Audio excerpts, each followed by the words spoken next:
Goeienaand. Daar kom tye in ons lewe, wanneer 'n mens iets van eensaamheid beleef. Die verlange na iemand, of om by iemand te wees, maar nie by daai persoon te kan wees nie.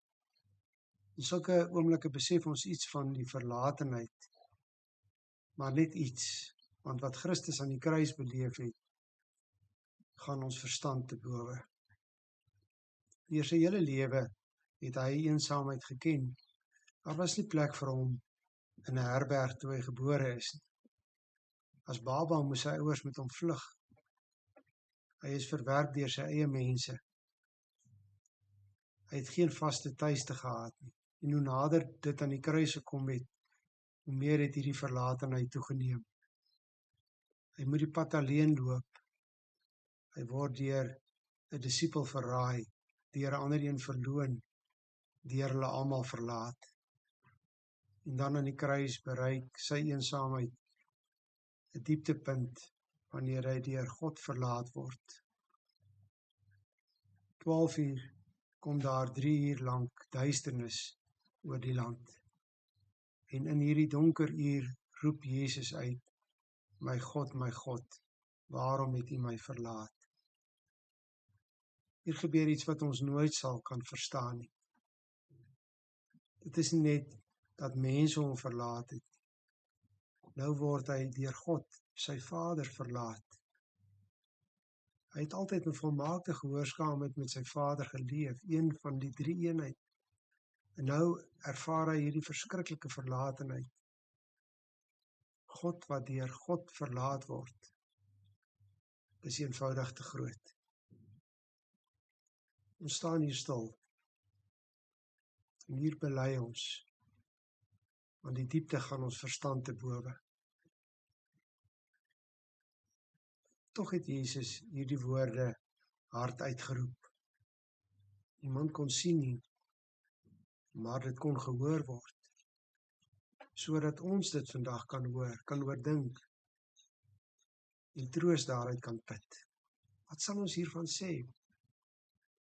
Ons hoor in hierdie uitroep 'n intense worsteling, die herhaling, my God, dra die pyn en die dringendheid van sy lyding.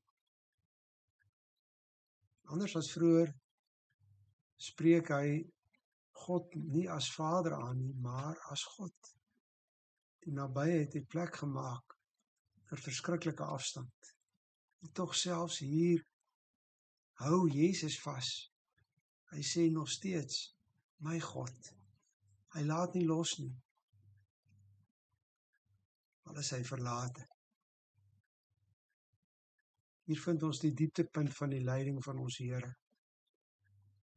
Jesus ervaar die volle werklikheid van God verlatenheid. En dit is wat hel in sy wese is, om van God afgesny te wees. Om by God te wees, wil wees, maar nie by hom te kan wees. Jesus dra dit. Hy gaan daardeur. Hy roep dit uit. Waarom?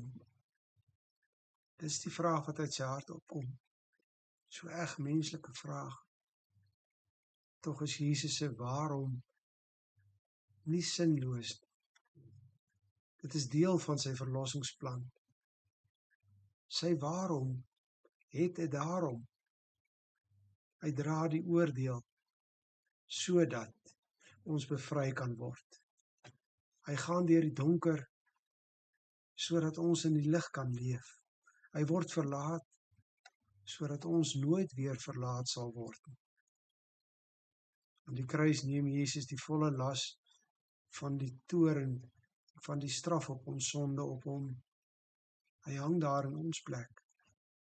Wat ons moes dra hy, waar ons afgesny moes wees, word hy afgesny. Daarom is hierdie kruiswoord nie net 'n roep van pyn nie. Dis 'n woord van troos. Vir elkeen wat in hom glo, geld die belofte. God sal jou nooit verlaat nie.